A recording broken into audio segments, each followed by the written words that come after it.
नमस्कार दोस्तों। गणगौर का त्योहार राजस्थान और मध्य प्रदेश में बड़ी धूमधाम से मनाया जाता है। राजस्थान में महिलाएं पति की सलामती और लंबी उम्र के लिए गणगौर का व्रत रखती है। गणगौर के व्रत में भगवान शिव और माता पार्वती की पूजा की जाती है।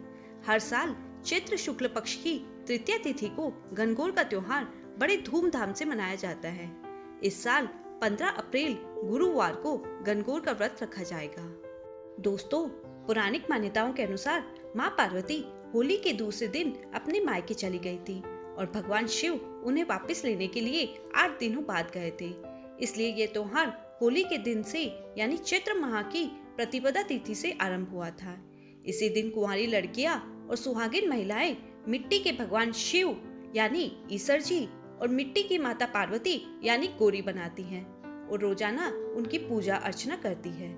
यह त्योहार 17 दिनों तक मनाया जाता है। चैत्र महीने के शुक्ल पक्ष की तृतीया तिथि को गणगौर तीज की पूजा का विधान है। 17 दिनों तक महिलाएं सुबह दूब से और फूल चुनकर लाती हैं। उन दूब से दूध के छींटे मिट्टी की बनी मूर्ति पर देती है और गणगौर माता की पूजा करती है।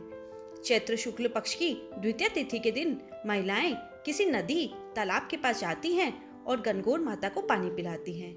इसके अगले दिन यानी चैत्र शुक्ल की तृतीया तिथि के दिन महिलाएं गणगौर का विसर्जन करती हैं। दोस्तों, इस पावन व्रत को सुहागन महिलाएं अपने पति की लंबी आयु के लिए और कुंवारी लड़कियां अच्छे वर प्राप्त करने के लिए रखती है। दोस्तों, गौरी पूजन का ये त्योहार भारत के लगभग सभी प्रांतों में बड़े धूमधाम से मनाया जाता है। मान्यता है कि इस दिन भगवान शंकर ने पार्वती जी को और पार्वती जी ने समस्त स्त्री समाज को सौभाग्य का वरदान दिया था। इस दिन स्त्रियां सुंदर वस्त्र और आभूषण धारण करती है।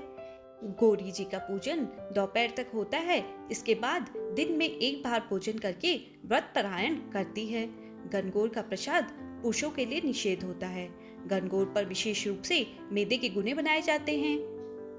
स्त्रियां शादी के बाद ससुराल में गणगौर का उद्यापन करती हैं और अपनी सास को बायना, कपड़े और सुहाग का सारा सामान देती है।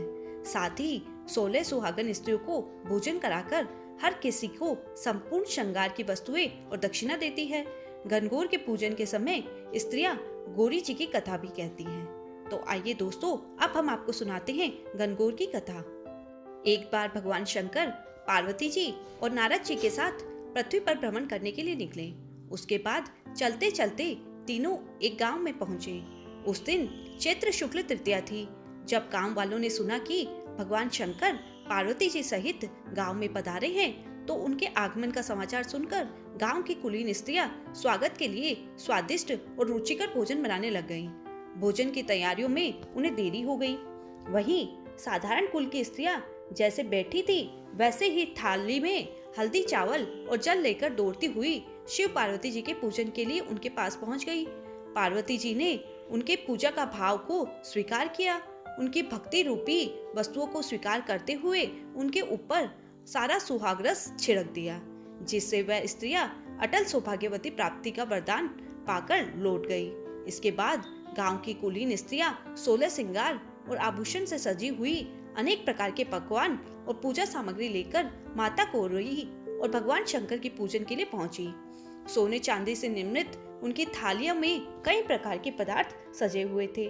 उन्हें देखकर शिव जी को शंका व्यक्त हुई। उन्होंने पार्वती जी से कहा, देवी, तुमने तो सारा सुहाग रस तो साधारण कुल की स्त्रियों को बांट दिया, अब इन्हें क्या दोगी? इस पर माता पार्वती ने कहा, भगवान, आप इसकी चिंता मत कीजिए। उन स्त्रियों को तो मैंने केवल ऊपरी पदार्थ से बना रस दिया है, इसलिए उनका सुहाग धोती से रहेगा। लेकिन दन कुलीन स्त्रियों को अपनी अंगुली चीरकर अपने रक्त रस का सुहाग दूंगी। यह सुहाग रस जिसकी मांग में पड़ेगा, वह मेरे समान ही तन, मन, धन से सौभाग्यवती हो जाएगा। इसके बाद कुलीन स्त्रियों के पूजन कर लेने पर माता पार्वती ने अपनी उंगली चीरकर उन पर छिड़क दी। जिस पर भी जैसे छींटे पड़े, उसने वैसा ही सुहाग पाया।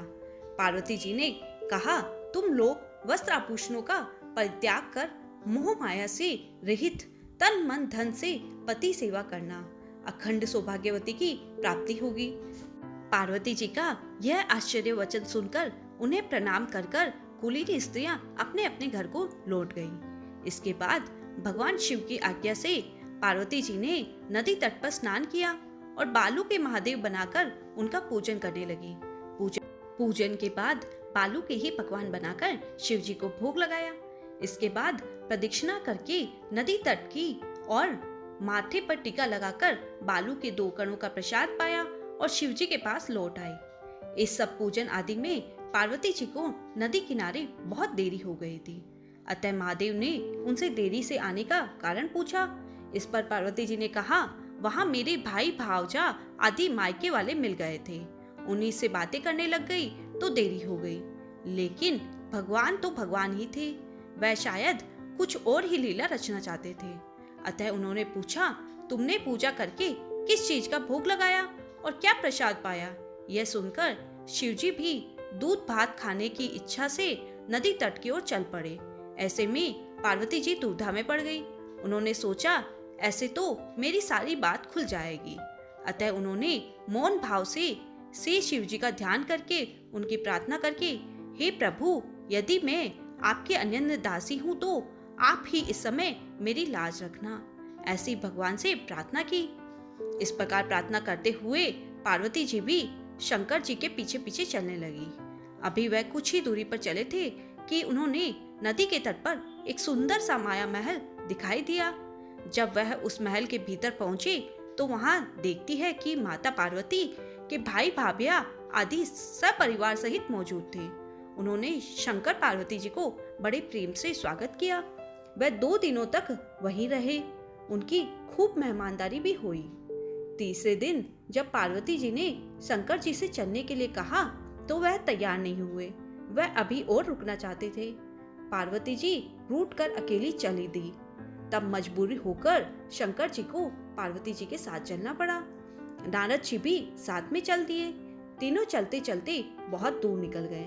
सायंकाल होने पर किसी कारण भगवान भास्कर अपने धाम को पधार रहे थे।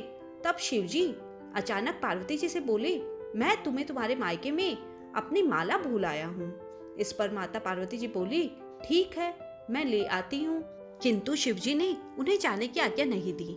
इस कार्य के लिए उन्होंने ब्रह्मपुत्र नारद जी को वहाँ भेज दिया। नारद जी ने वहाँ जाकर देखा तो उन्हें महल का नामो निशान तक दिखाई नहीं दिया।